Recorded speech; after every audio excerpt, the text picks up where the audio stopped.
معزز ناظرین سامعین، السلام علیکم ورحمۃ اللہ تعالی وبرکاتہ۔ 16 پارے کی تفسیر کا خلاصہ بیان ہو چکا ہے۔ اب انشاءاللہ العزیز 17ویں پارے کی تفسیر کا خلاصہ بیان کیا جائے گا۔ دوستو، اس سے پہلے آپ سے گزارش ہے کہ اگر آپ نے چینل کو سبسکرائب نہیں کیا ہے تو سبسکرائب کر لیں اور ہمارا فیملی ممبر بن جائیں۔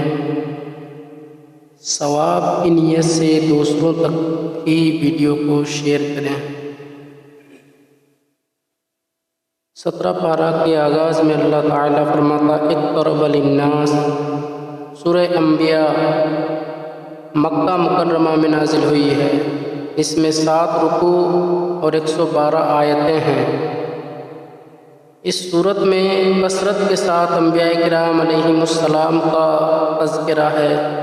مثلا حضرت موسیٰ، حضرت عیسیٰ، حضرت ہارون، حضرت لوط، حضرت ابراہیم علیہم السلام، اور بالخصوص سرکار دو عالم صلی اللہ علیہ وسلم کا ذکر ہے۔ اسی وجہ سے اس صورت کا نام سورۃ الانبیاء ہے۔ اس صورت کا مرکزی مضمون یہ ہے کہ اس میں اسلام کے بنیادی عقائد جیسے توحید، نبوت و رسالت، قیامت کے دن دوبارہ زندہ کیے جانے اور اعمال کی جزا و سزا ملنے کو دلائل کے ساتھ بیان کیا گیا ہے۔ ابتدائی آیات میں دنیا کی زندگی کے زوال کا منظر پیش کیا گیا ہے اور بتایا گیا ہے کہ قیامت کا وقوع اور حساب کا وقت قریب آ گیا ہے، لیکن لوگ اس ہولناک دن سے غافل ہیں۔ اگلی آیتوں میں بتایا گیا ہے کہ اللہ پاک نے آپ صلی اللہ علیہ وسلم سے پہلے بھی کسی انسان کو ہمیشگی نہیں دی۔ دراصل ہوا یہ کہ مشرکین مکہ یہ کہا کرتے تھے کہ جب آقا صلی اللہ علیہ وسلم دنیا سے رخصت ہو جائیں گے تو یہ سب ختم ہو جائے گا اور اسلام کی دعوت بھی ختم ہو جائے گی۔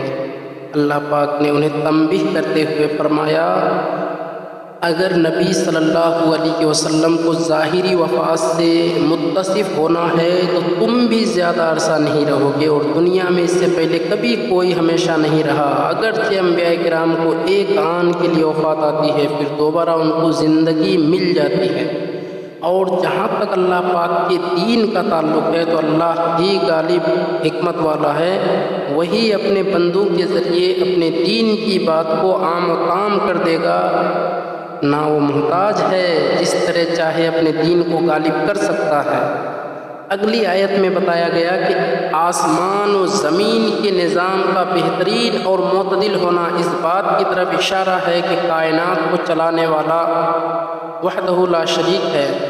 اگر اس نظام کو چلانے والی ایک سے زیادہ با اختیار شخصیات ہوتیں تو دنیا کا نظام درہم برہم ہو کر رہ جاتا۔ آیت نمبر 30 میں اللہ پاک نے تخلیق کائنات کے سلسلے کو بیان کرتے ہوئے فرمایا کہ آسمان و زمین بند تھے، نہ بارش برستی تھی، نہ نباتات پیدا ہو رہے تھے۔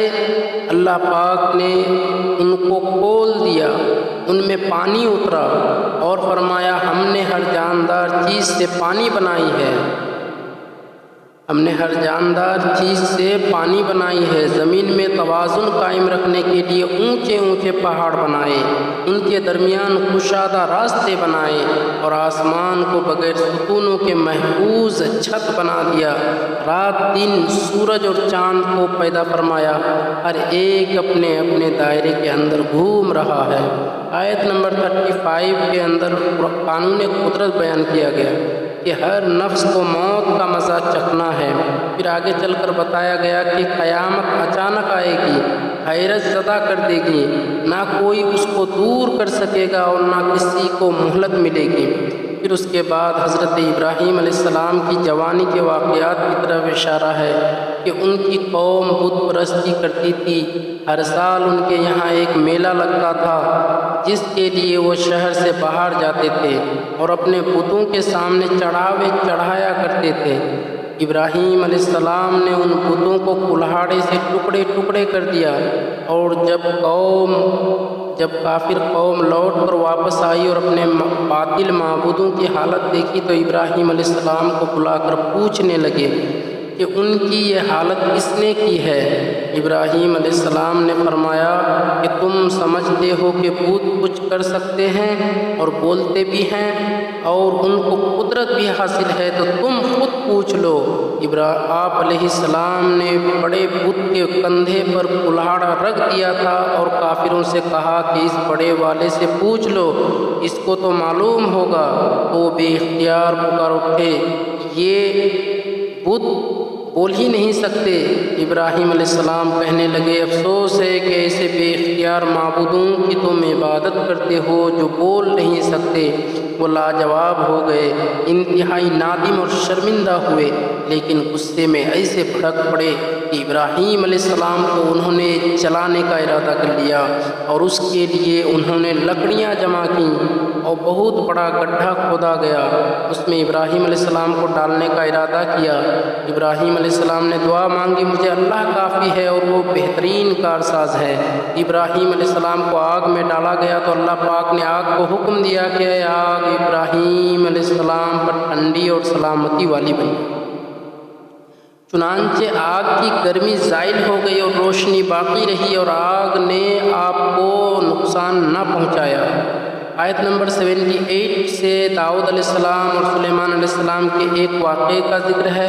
رات کے وقت کچھ لوگوں کی بکریاں کھیتی میں چھوٹ گئیں، ان کے ساتھ کوئی چرانے والا نہ تھا اور وہ کھیتی کھا گئی۔ تو یہ مقدمہ حضرت داؤد علیہ السلام کے سامنے پیش ہوا۔ آپ علیہ السلام نے تجویز کی کہ بکریاں کھیتی والے کو دے دی جائیں، کیونکہ بکریوں کی قیمت کھیتی کے نقصان کے برابر ہے، اور ہم ان کے فیصلے کا مشاہدہ کر رہے تھے اور ہم نے وہ معاملہ حضرت سلیمان علیہ السلام کو سمجھا دیا۔ اللہ نے فرمایا، اور ہم نے وہ معاملہ حضرت سلیمان علیہ السلام کو سمجھا دیا۔ جب یہ معاملہ حضرت سلیمان علیہ السلام کے سامنے پیش ہوا تو آپ نے فرمایا کہ فریقین کے لیے اس سے زیادہ آسانی کی شکل بھی ہو سکتی ہے۔ اس وقت حضرت سلیمان علیہ السلام کی عمر شریف 11 سال تھی۔ حضرت داؤد علیہ السلام نے آپ سے فرمایا کہ وہ صورت بیان کریں۔ چنانچہ حضرت سلیمان علیہ السلام نے تجویز پیش کی، یہ رائے پیش کی کہ بکری والا کاشت کرے اور جب تک کھیتی اس حالت کو پہنچے جس حالت میں بکریوں نے کھائی ہے، اس وقت تک کھیتی والا بکریوں کے دودھ وغیرہ سے نفع اٹھائے، اور کھیتی اس حالت پر پہنچ جانے کے بعد کھیتی والے کو کھیتی دے دی جائے، بکری والے کو اس کی بکریاں واپس کر دی جائیں۔ یہ تجویز حضرت داؤد علیہ السلام نے پسند فرمائی۔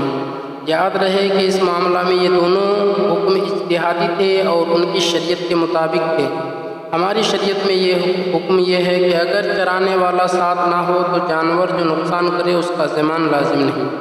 اس کے بعد سلیمان علیہ السلام پر کیے جانے والے انعامات کا ذکر ہے۔ پہاڑوں کا ان کے تابع ہو جانا، پہاڑوں اور پرندوں کا ان کے ساتھ تسبیح کرنا۔ اللہ پاک نے ہوا کو سلیمان علیہ السلام کے تابع کر دیا تھا، جو ان کے حکم سے تخت کو 1 ماہ کی مسافت تک اڑا کر لے جاتی تھی، اور جنات کو ان کے تابع کر دیا کہ وہ سلیمان علیہ السلام کے حکم سے سمندروں میں غوطہ ہو جاتے اور دیگر معاملات بھی انجام دیا کرتے تھے۔ اللہ پاک نے حضرت ایوب علیہ السلام کو ہر طرح کی نعمتیں عطا فرمائی تھیں۔ صورت کا حسن، اولاد کی کثرت، مال کی وسعت بھی عطا ہوئی تھی۔ اللہ پاک نے آپ علیہ السلام کو آزمائش میں مبتلا کیا، چنانچہ آپ کی اولاد مکان گرنے سے دب کر مر گئی۔ تمام جانور، جس میں ہزارہا اونٹ اور ہزارہا بکریاں تھیں، سب مر گئے۔ تمام کھیتیاں اور باغات برباد ہو گئے، حتیٰ کہ کچھ بھی باقی نہ رہا۔ اور جب آپ علیہ السلام کو ان چیزوں کے ہلاک اور ضائع ہونے کی خبر دی جاتی تھی تو آپ علیہ السلام اللہ پاک کی حمد بجا لاتے اور فرماتے تھے، میرا کیا ہے، جس کا تھا اس نے لیا، جب تک اس نے مجھے دے رکھا تھا میرے پاس تھا، جب اس نے چاہا لے لیا۔ جسم شریف میں آبلے پڑ گئے، بدن مبارک سب کا سب زخموں سے بھر گیا۔ اس حال میں سب لوگوں نے چھوڑ دیا، البتہ آپ کی زوجہ محترمہ رحمت بنت افراہیم نے نہ چھوڑا اور آپ کی خدمت کرتی رہیں۔ آپ علیہ السلام کی یہ خدمت سالہ سال رہی۔ آخرکار کوئی ایسا سبب پیش آیا کہ آپ نے بارگاہ الہی میں دعا کی، اے میرے رب، بے شک مجھے تکلیف پہنچی ہے اور تو سب رحم کرنے والوں سے بڑھ کر رحم کرنے والا ہے۔ حضرت ایوب علیہ السلام کی بیماری کے بارے میں علامہ عبد المصطفیٰ اعظمی رحمۃ اللہ علیہ فرماتے ہیں، عام طور پر لوگوں میں یہ مشہور ہے کہ معاذ اللہ آپ کو کوڑ کی بیماری ہو گئی تھی۔ چنانچہ بعض مفسرین بعض غیر معتبر کتابوں میں آپ کے کوڑ کے بارے میں بہت سی غیر معتبر داستانیں بھی تحریر ہیں، مگر یاد رکھو کہ یہ سب باتیں سر تپا بالکل غلط ہیں اور ہرگز آپ یا کوئی نبی بھی کبھی کوڑ اور جذام کی بیماری میں مبتلا نہیں ہوا، اس لیے کہ یہ مسئلہ متفق علیہ ہے کہ انبیاء علیہ السلام کا تمام ان بیماریوں سے محفوظ رہنا ضروری ہے جو عوام کے نزدیک باعث نفرت و حقارت ہیں۔ کیونکہ انبیاء علیہ السلام کا یہ فرض منصبی ہے کہ وہ تبلیغ ہدایت کرتے رہیں، تو ظاہر ہے کہ جب عوام ان کی بیماریوں سے نفرت کر کے ان سے دور بھاگیں گے تو بھلا تبلیغ کا فریضہ کیوں کر ادا ہو سکے۔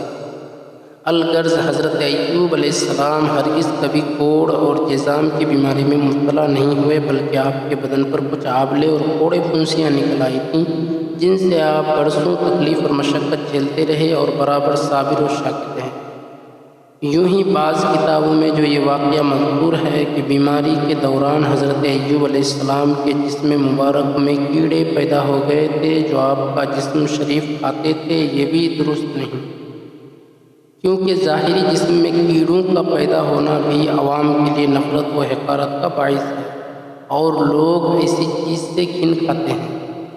پھر حضرت اسماعیل، ادریس، ذوالکفل، یونس علیہ السلام کا تذکرہ ہے۔ آیت نمبر 94 میں یہ بشارت دی گئی ہے کہ جو کوئی ایمان اور اخلاص کے ساتھ نیک کام کرے گا اس کو بھرپور اجر ملے گا اور ہر نیکی محفوظ کی جا رہی ہے۔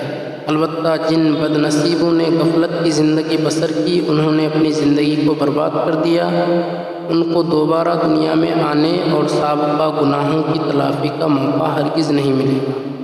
جو کرنا ہے دنیا میں کرنا ہے، ہر انسان کو دنیا میں ایک ہی بار آنے اور آخرت کی تیاری کرنے کا موقع ملتا ہے۔ علامات قیامت میں بڑی علامت یاجوج ماجوج کا تذکرہ فرما کر قیامت اور اس کے ہولناک منظر کا بیان شروع کیا گیا اور پھر بتایا کہ رسالت محمدیہ صلی اللہ علیہ وسلم تمام کائنات کے لیے باعث رحمت ہے، اور تلقین فرمائی کہ حق و باطل کا فیصلہ کرنے کا صرف اللہ ہی کے پاس حق ہے، لہٰذا اس سے دین اسلام کی حقانیت کا فیصلہ طلب کرنا چاہیے۔ اس سورت کے آخری رکوع میں اللہ پاک نے اپنے پیارے نبی صلی اللہ علیہ وسلم کو ایک بے مثل و بے مثال اعزاز سے نوازا، اور وہ ہے وَمَا أَرْسَلْنَاكَ إِلَّا رَحْمَةً لِّلْعَالَمِينَ، اور ہم نے تمام جہانوں کے لیے اور ہم نے تمہیں تمام جہانوں کے لیے رحمت بنا کر ہی بھیجا۔ اس کے بعد سورہ حج کا آغاز ہوتا ہے۔ اس سورت میں 10 رکوع اور 78 آیتیں ہیں۔ اس سورہ مبارکہ میں حج کے اعلان عام اور حج کے احکام کا ذکر ہے۔ اسی مناسبت کی وجہ سے اس سورت کو سورۃ الحج کے نام سے موسوم کیا گیا ہے۔ پہلی آیت میں اللہ پاک نے تقوی اختیار کرنے کا حکم دیتے ہوئے قیامت کی ہولناکیوں کو بیان فرمایا کہ قیامت ایک زلزلے کے طور پر برپا ہوگی اور اس کا منظر دہشتناک ہوگا۔ دودھ پلانے والی مائیں اپنے دودھ پیتے بچوں کو بھول جائیں گی، حاملہ عورتوں کا حمل ساقط ہو جائے گا، لوگ نشے میں نظر آئیں گے حالانکہ وہ نشے میں نہ ہوں گے۔ لیکن دراصل اللہ کے عذاب کی شدت کے باعث ان کی کیفیت ایسی ہو جائے گی۔ پھر موت کے بعد اٹھنے کی حقانیت کو بیان فرمایا۔ اپنی پیدائش پر غور کرنے سے یہ عقیدہ تمہیں بہت اچھی طرح سمجھ میں آ سکتا ہے کہ مرنے کے بعد اٹھنا بھی ہے۔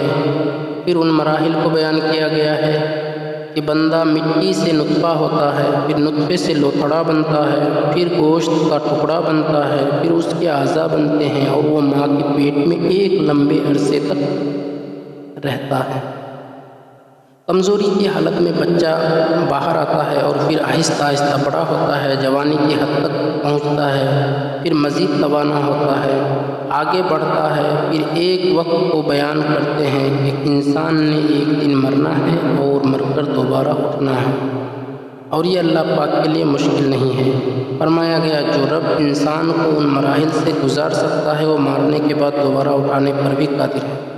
پھر دوسری دلیل یہ بیان کی گئی کہ زمین کو دیکھو تو بنجر ہوتی ہے، پھر بارش برستی ہے تو دیکھتے ہی دیکھتے کھیتیاں اگتی ہیں، باغات اگتے ہیں اور پھلنے پھولنے اور لہلہانے لگتے ہیں۔ آیت نمبر 27 سے ابراہیم علیہ السلام کے تعمیر کعبہ کے شاندار کارنامے کا تذکرہ ہے۔ پھر انہیں حکم دیا گیا کہ بلند آواز میں لوگوں میں حج کا اعلان کیجیے، وہ آپ کے پاس پیدل اور سوار ہو کر آئیں گے۔ ابراہیم علیہ السلام نے ایک پتھر پر کھڑے ہو کر ندا دی، اے لوگو، اللہ پاک نے تمہارے اوپر حج کو فرض کر دیا ہے۔ اللہ پاک نے یہ آواز ان سب کو سنا دی جن کی قسمت میں حج کرنا تھا۔ انہوں نے باپوں کی پشتوں اور ماؤں کی پیٹوں سے جواب دیا، لبیک اللہم لبیک۔ آگے چل کر قربانی کی ترغیب دلائی گئی۔ جانوروں کا انسان کے قابو میں آ جانا یہ اللہ پاک کا احسان ہے۔ اس احسان کو یاد دلایا گیا اور اس پر شکر ادا کرنے کا حکم دیا گیا اور اخلاص اور پرہیزگاری کے ساتھ قربانی کرنے کا حکم دیا گیا۔ آیت نمبر 61 سے کائنات کے نظام میں غور و خوض کرنے کی دعوت دی گئی۔ موت اور زندگی اللہ کے اختیار میں ہے، ہر امت کو علیحدہ نظام حیات دیا گیا، لہذا اختلاف کرنے کی بجائے اس پر عمل کرنا چاہیے۔ پھر معبود حقیقی اور معبودان باطل کے درمیان امتیاز کی ایک زبردست مثال قائم کی گئی کہ اللہ پاک کے علاوہ جن کی پرستش کرتے ہو ایک مکھی پیدا کرنے کی بھی صلاحیت نہیں رکھتے، بلکہ مکھی تو کمزور ترین مخلوق ہے۔ اگر یہ ان کے کھانے کا ایک ذرہ اٹھا کر لے جائے تو مل کر اسے واپس لانے کی طاقت نہیں رکھتی۔ بت اور اس کے پجاری بہت کمزور اور ضعیف ہیں۔ یہ لوگ انبیاء اور رسول کا انکار کر کے اللہ کی نعمتوں کی ناقدری کرتے ہیں۔ اسی پر سورہ اور پارے کا اختتام ہوتا ہے اور انشاءاللہ 18ویں پارے کی تفسیر کا خلاصہ بھی بیان کیا جائے گا۔ اگر آپ لوگوں نے چینل کو سبسکرائب نہیں کیا ہے تو سبسکرائب کر لیں اور بیل آئیکن کو دبا دیں اور اپنے دوستوں تک، اپنے احباب تک ویڈیو کو شیئر کریں۔ السلام علیکم۔